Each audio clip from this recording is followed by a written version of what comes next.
Labas, mano vardas Aina ir šiame video advokatas Egidijus Langys papasakos apie skolas ir jų prevenciją.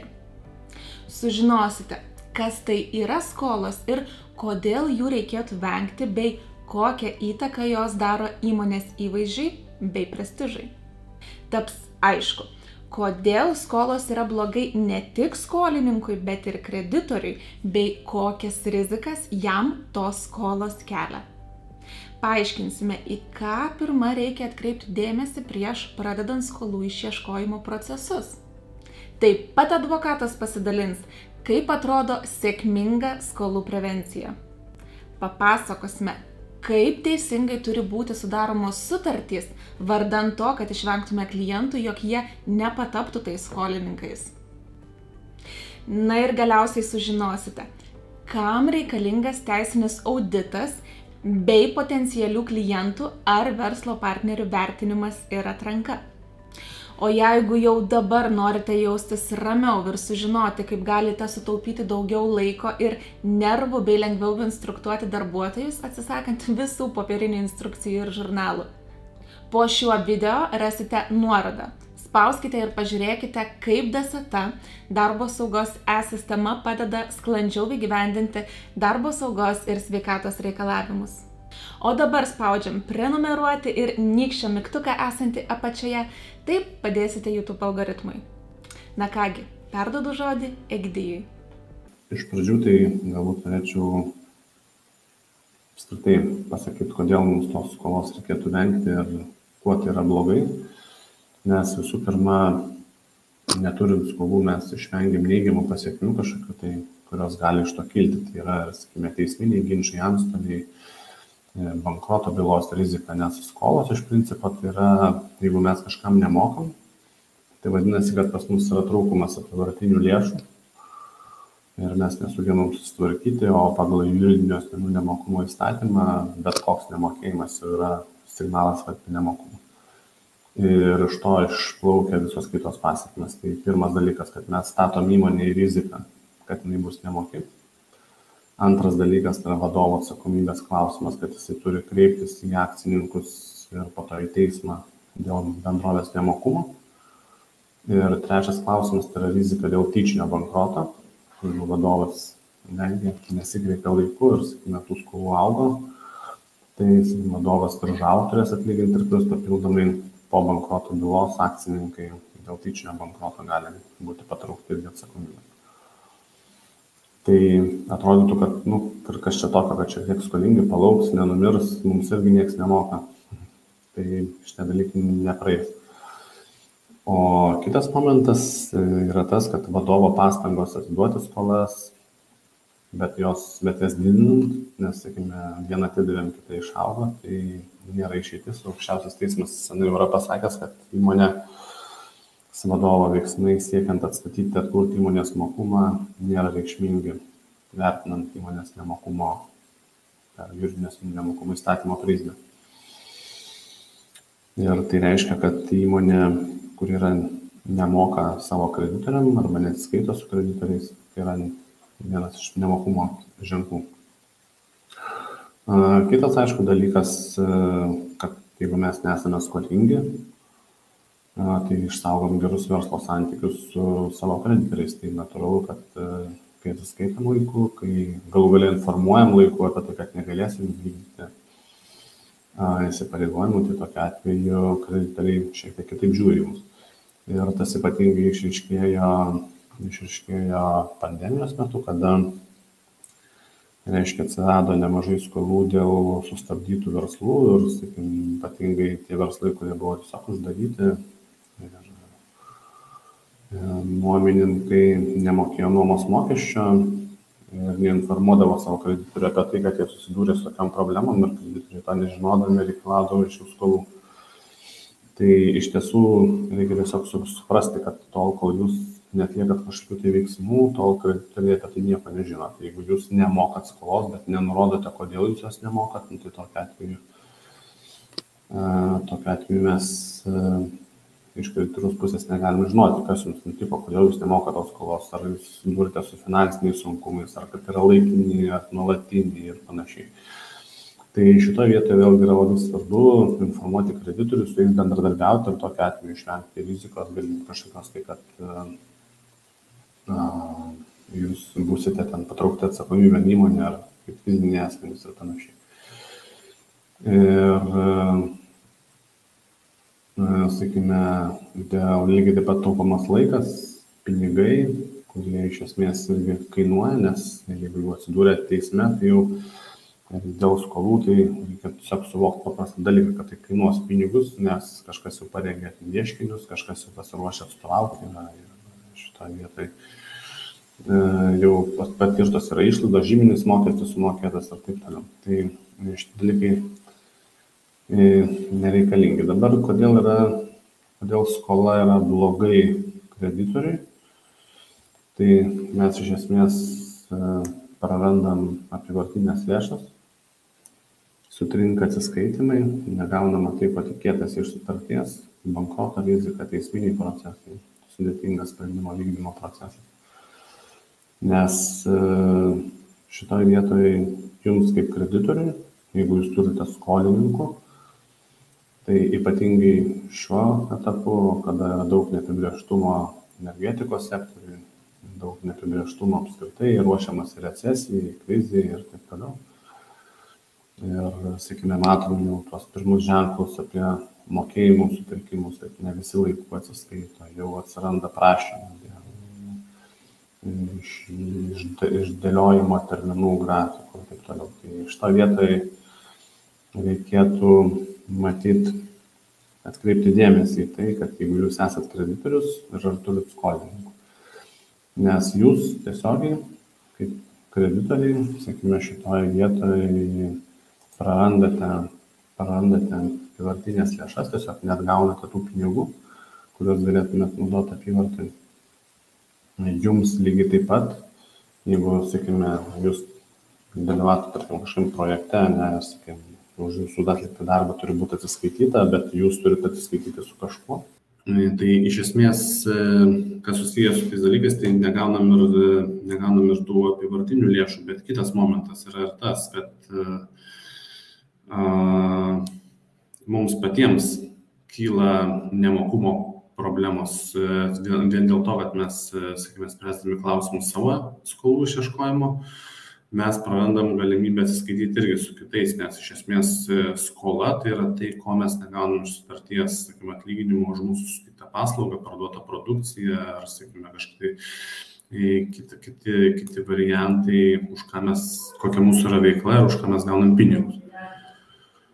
Tai mintis yra tokia ir šitoje vietoje geriau tų skolų neturėti, bet aš kaip ir sakau, jos yra ir jos bus ir kaip būtų gaila, bet skolininkai jie visą laiką yra priekyje. Ir jeigu jie nuspręs nemokėti pinigų, tai tikėtina, kad ar nemokės. Aišku, mes ten galim imtis įvairių veiksmų, bet vėliau atsiduriam tuose teisminiuose procesuose, kurie trunka pakankamai ilgą laiką, tikrai porą metų, tai čia nėra problema su šitų dalykų. Ir kitas dalykas yra sudėtingas sprendimo vykdymo procesas, nes teismas skolą priteis dažniausiai visais atvejais. Retai, kada nepriteisė, nebent kažkokių dokumentų trūksta ar taip toliau. Bet iš principo, tai skolą priteisė visada, bet klausimas yra, ką su tuo priteisimu mums veikti, ką su ta skola mums veikti ir ką mes su tuo galime daryti, nes priteista skola dar nėra pinigai.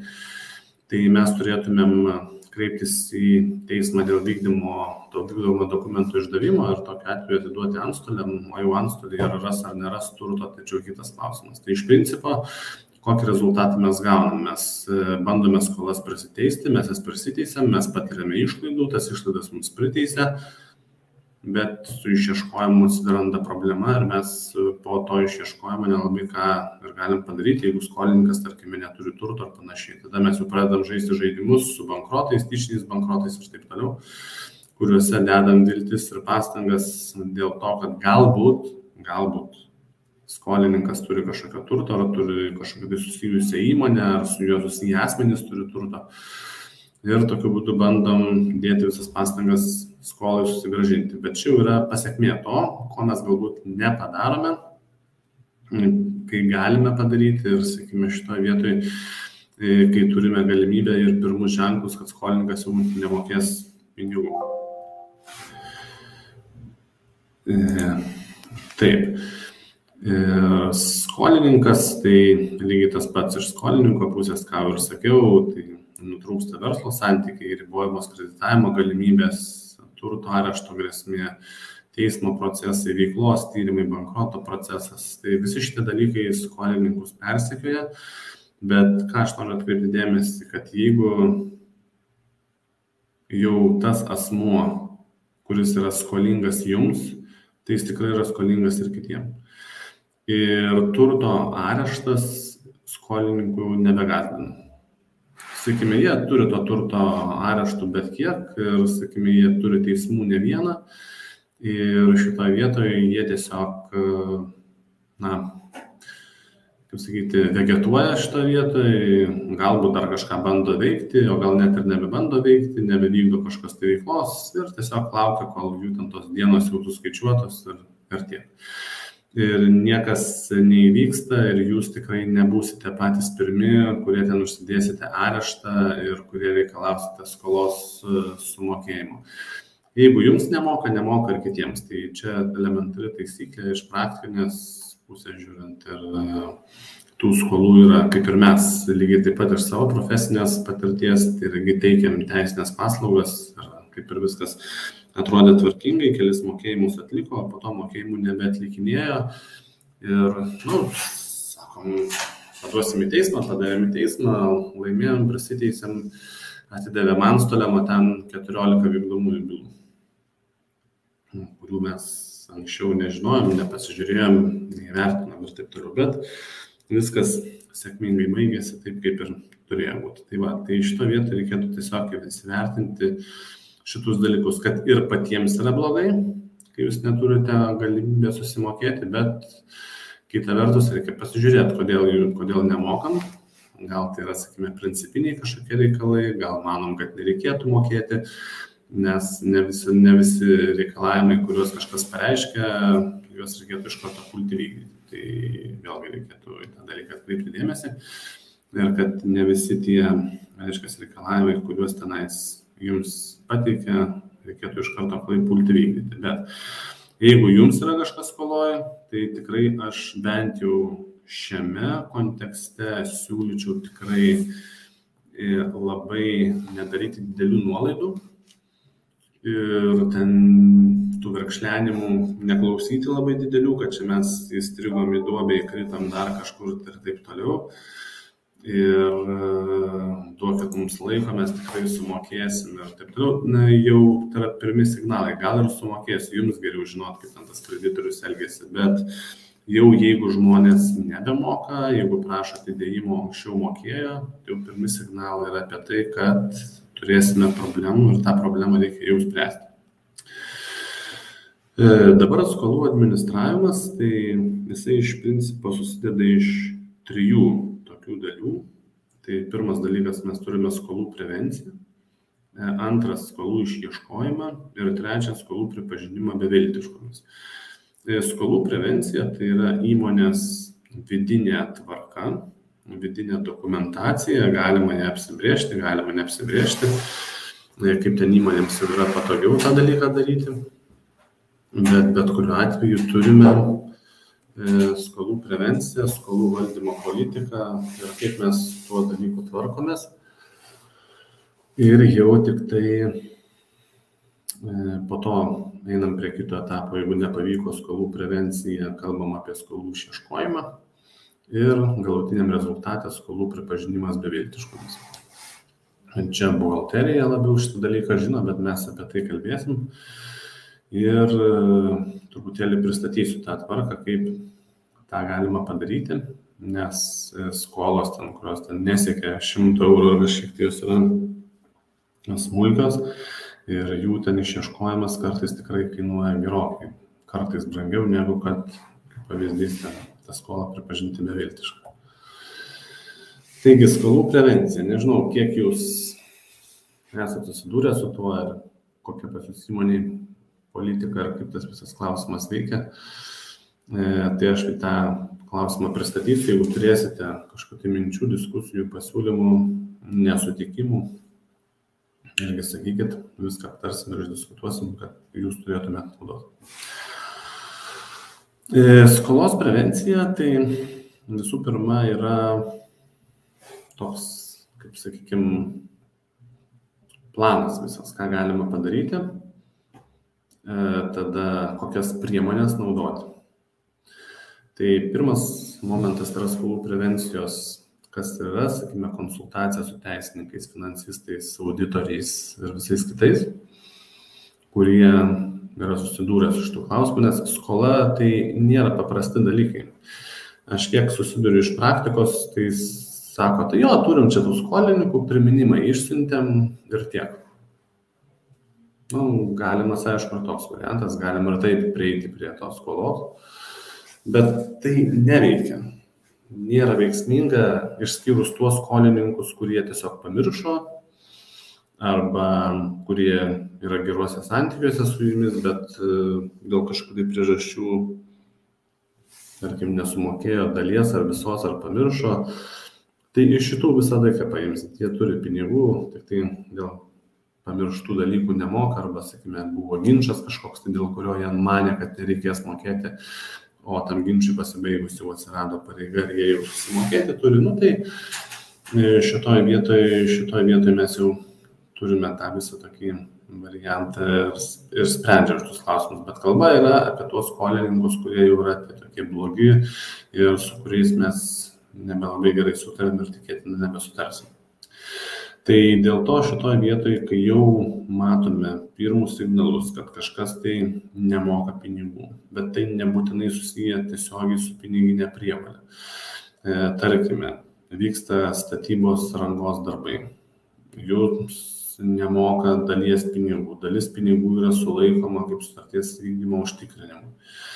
Ir, tarkime, sutartis dėl kažkokių priežasčių nutraukiama ar sustabdomas jos vykdymas. Tai visi šitie klausimai piniginiai išlys po to, kai jūs jau išspręsit klausimus, ar ta sutartis turi galioti, ar neturi galioti, ar negalioja, negalioja, kiek yra skolų, kokių skolų, už ką, yra ten priėmimo perdavimo aktai, nėra priėmimo perdavimo aktai. Visi tokie dalykai, kurie galutiniam rezultate veda prie to, kad tuos pinigus reikės susimokėti, o jums tuos pinigus reikės susigrąžinti. Tai šitoje vietoje vėlgi reikėtų pakankamai imtis ryžtingų ir drastiškų priemonių, galbūt galvoti apie sutarties nutraukimą, nes, sakykime, kartais būna, aišku, priešingas mąstymas, kad, gal dar palaukim, gal įvykdysim sutartį, o gal tikrai atsiskaitys. Jeigu žmonės moka pinigus, tai jie juos ir moka. Jeigu nemoka, tai vadinasi kažkur užstrigę arba negauna pinigų iš užsakovo arba iš dar kažkur tai ir po to jūs liekate galutiniam rezultatui labiausiai nuskriausti. Tai dėl to reikėtų šitą vietą atkreipti dėmesį ir jeigu jau matot, kad yra problemų su sutarties vykdymu, su pinigų mokėjimu, su gamyba, sutriko kas nors, išgirdot, kad jūsų ten verslo partneris iš 50 žmonių atleido 20, kažkas yra negerai. Reikia reaguoti tuos dalykus. Ir dėl to šitoje vietoje reikia tą monitoringą pasidaryti, ar tikrai viskas gerai su tai, su kuo jūs dirbate, ar jie neturi problemų, ar neatsirado daugiau bylų, ar neatsirado sodrai skolos. Ta visą galima pasižiūrėti rekvizitai LT ir ten matyti. Jeigu matot, kad yra įsiskolinimas sodrai, tai žinokit, pirmas ženklas apie tai, kad kažkas nebegerai. Nes sodra dažniausiai inkasinius išsistato kaip ir mokesčių inspekcija, nusiskaičiuoja ir tenais visą laiką nebūna problemų. Bet jeigu jau jiems nepavyksta išieškoti tų pinigų arba nepavyksta nusirašyti tų pinigų, tai tokiu atveju jau vadinasi, kad įmonėje yra sutrikimai kažkokie ir su finansais jiems ne pats geriausias ir palankiausias metas. Ir jau tokiu atveju mes galime įtarti, pamatyti, kad jau su skolom susiduriam ir susidursime ir tikėtina, kad atsiras problemos ateityje. Taip, čia dėl dar tada, kas susijęs su konsultacijom. Tai sakykime, ką reikėtų daryti, pasikonsultuoti, pasitarti, įsivertinti tuos dalykus. Ir nebūtinai tik su teisininkais. Tai ir financistai, ir buhalteriai, ir auditoriai, kurie galbūt galėtų kažko tai padėti įtarti, galbūt panalizuoti buhalterinės apskaitos dokumentus kitos įmonės, kurie tenais jums skolingi ir panašiai. Skolų valdymo politikos formavimas. Tai skolų valdymo politikos formavimas yra dokumentas vidinis įmonėje, kaip turi būti elgiamasi su skolomis, kada jos keliauja į teismus, kada keliauja ant skolų išieškotojų biuram, kada jūs patys tvarkotės, kada naudojate vidinį resursą, lygiai taip pat, kada jūs sprendžiate tą skolą pripažinti beviltišką, nurašyti ir taip toliau. Tai šitoje vietoje, kada jau tą reikėtų daryti, kada siūsti priminimą, kada jo nesiūsti, kam siūsti, kodėl ir taip toliau. Tai visus šitus dalykus galima apsirašyti skolų politikos, skolų valdymo politikoje. Galite ir neapsirašyti, jeigu to dokumento neturite, tai čia jisai nėra privalomas įmonėje, tiesiog kai įmonė susiduria su skolomis, tada jau atsiranda klausimas, o ką dabar daryti. Kai kas tiesiog aklai surašo krūvą pretenzijų, kažkas tai paduoda į teismus, teismo įsakymai, ieškiniai ir taip toliau, arba mes jau tada turime kažkokį tai sprendimą iš tos tvarkos, kaip mums vienu ar kitu atveju elgtis. Bet tikrai ta tvarka nėra privaloma, bet kai jinai yra, tada visiems yra aišku, kas ten vyksta. Dar vienas dalykas, tai yra tinkamas sutarčių parengimas. Tai ypatingai galbūt aktualu tiem, kas ne paslaugas teikia, o prekes parduoda, kažkokią gamybinę produkciją parduoda. Tai, sakykime, šiais laikais privalu tiesiog sutartyje, galite pasižiūrėti, ar pas jūs yra sutartyse, kurių pagrindų jūs parduodat kažkokias tai prekes ir panašiai. Ar yra numatyta, kaip už tas prekes yra atsiskaitoma ir ar bankroto atveju skolininko tos prekės yra jūsų nuosavybė ar ne jūsų nuosavybė. Tiesiog esminis dalykas yra toks, dėl nuosavybės teisių perėjimo. Jeigu, pavyzdžiui, jūs pardavėt dalį prekių ir už tas prekes yra atsiskaityta iš dalies, ne visa suma sumokėta. Ar prekių nuosavybė pereis pirkėjui ar liks pas jūs? Jeigu tos prekės lieka pas jūs, tokiu atveju sprendžiame šitą klausimą, ne pačios prekės, bet nuosavybė lieka pas jūs. Tokiu atveju mes labai paprastai įmonės bankroto atveju galime sakyti, kad gerbėmieji, kadangi jūs už prekes nesate atsiskaitę, o tol, kol nėra įvykęs atsiskaitimas, prekių nuosavybė yra mūsų.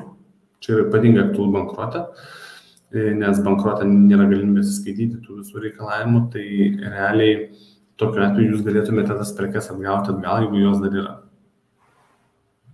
Nes gali būti galbūt sandėliuojamos kažkur ir panašiai, tai vis tik yra geriau atgauti bent jau kažką, tai negu neatgauti nieko.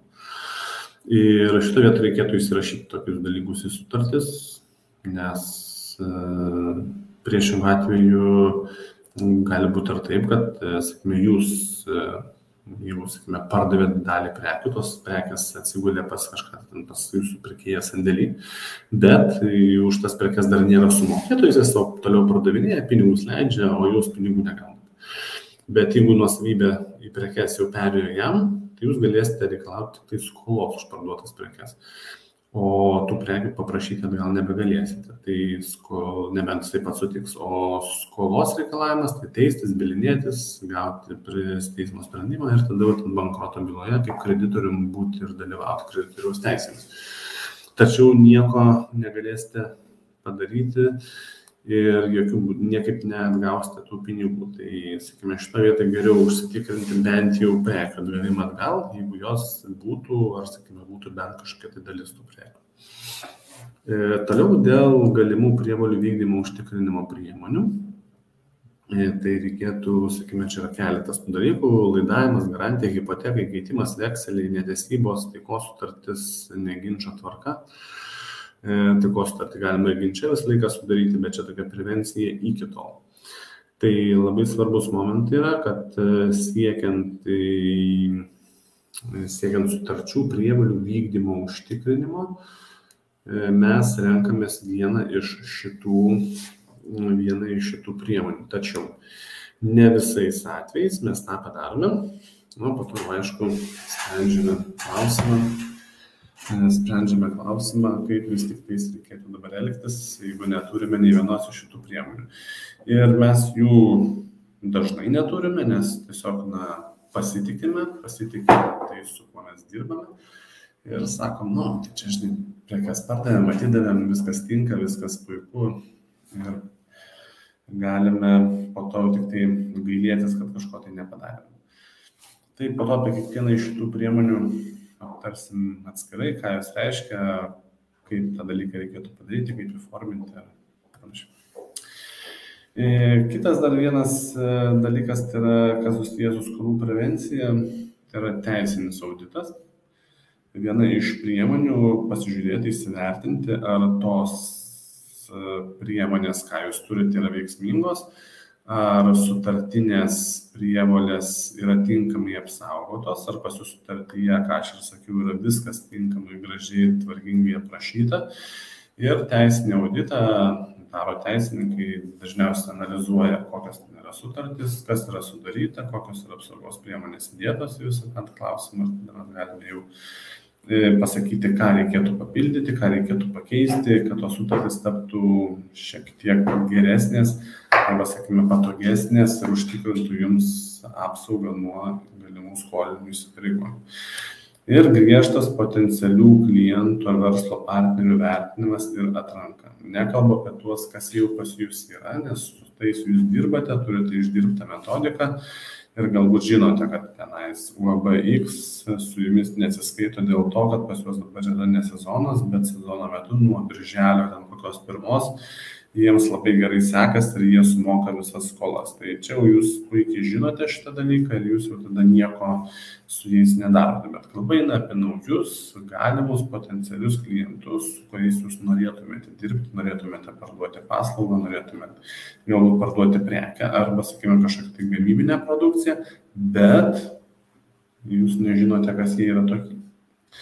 Tai visus šitus dalykus tikrai galima sužinoti, galima juos įsivertinti pasitelkiant ir konsultantus, tos pačius teisininkus, galų gale pasižiūrėti, ką ta įmonė turi, koks yra įmonės turtas, galbūt balansą pasižiūrėti, galbūt dar kažko tai pasižiūrėti.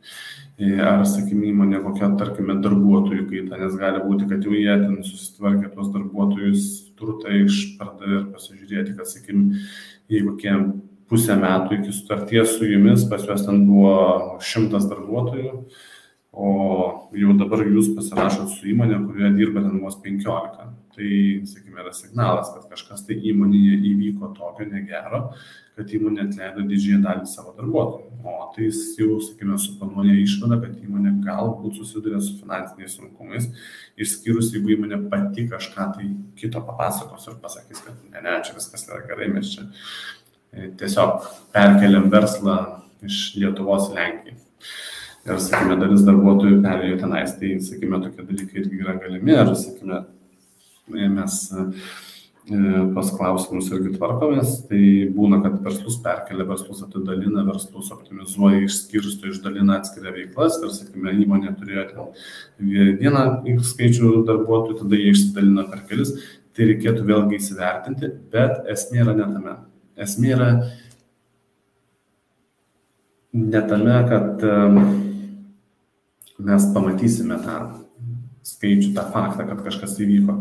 Klausimas yra, kodėl taip įvyko. Ką tai reiškia? Ir, žinoma, labai svarbu tą patį faktą pamatyti. Nes jeigu mes jo nematom, tarkime, matom, kad dabar čia įmonė turi 15 darbuotojų, visai tokia neblogai atrodo rimta, bet mes turim pažiūrėti, o ką jie veikia anksčiau. Ką ta įmonė pardavinėjo, ką jie kūrė. Ir panašiai, gal mes pamatysim, kad dabar tau jos produkcija yra absoliučiai neįdomi ir mes nieko nei parduosim, nei pirksim, nei su jais darysim. Kitas dalykas yra, ar, sakykime, pasižiūrėti priešistorę, ką ta įmonė veikia, ar tikrai viskas yra gerai. Nes būna, sakykime, ypatingai atrankos sektoriai. Pavyzdžiui, paimkim tokį pavyzdį, kur vyko čia Lazdynų baseino statybos Vilniuje ir, sakykime, vienas iš rangovų, kuris yra pakankamai gerai žinomas Lietuvoje, turėjo problemų su, jau dabar turi problemų su viskuo, ar su bankrotais ir taip toliau. Ir jie buvo gavę baudą iš konkurencijos tarybos. Ir kilo klausimas, ar tos baudos paskirimas neturės įtakos jų veiklai ir jų prisimtiems įsipareigojimams. Tai mes sudarydami su jais sutartį paprašėme, kad jie sumokėtų mums už darbą 80% avansą nuo mūsų visos sumos. Tai tiek ir te gavom. Nes likusios sumos dėja jau nebergavom, nes įmonėje buvo iškelta bankroto byla. Bet tą sumą, kurią mes paprašėm, kad būtų sumokėta 80% sumos, mes ją kaip ir gavom. Tai va čia vėlgi yra labai svarbu sekti, žiūrėti, kas vyksta, galbūt viešoje, galbūt išgirdot kažką, galbūt vardas pavardė vadovo kažką rašo, gal sako jums kažką tas vardas pavardė, o gal ir nieko nesako, bet patikrinus vardą pavardę pamatysit, kad jau tai to žmogaus 7. įmonė, o visos kitos prieš tai buvusios bankrutavo, tai gal jis yra bankroto genijus, bet su juo galbūt tada reikalų geriau neturėti. Tai visą laiką kiekvieną kartą reikia patikrinti, su kuo sudarot sutartį, su kuo pasirašot sutartį, išskyrus tai, ką jūs žinote, galbūt rekomenduota įmonė ar rekomenduotas paslaugos teikėjas pas jūs yra, tai šito vietoje jau tikrai tada galima, sakykime, drąsiau vertinti tuos dalykus ir drąsiau visus priimti sprendimus, bet jeigu tai yra kažkas tai naujas sprendimas, naujas projektas ir jūs ieškote naujų žaidėjų tam projektui, tai reikia labai tikrinti ir labai įsivertinti tą dalyką. Dėkui Egidijui ir sveikinu visus, kurie pažiūrėjote šį video iki pabaigos. Atsidėkodami galite paspausti patinka mygtuką video apačioje. Na ir kaip minėjau, šio video aprašyme jūsų laukia nuoroda. Spauskite ir pažiūrėkite, kaip visiškai nesunku Desatoje registruoti ir sekti jūsų darbuotojų saugą ir sveikatą įmonėje. Ir jei norite matyti daugiau tokių video, spauskite prenumeruoti mygtuką ir apsilankykite mūsų YouTube kanale, kur jums jau dabar priruošta daugiau nei 50 panašių video edukacijų. Iki pasimatymo.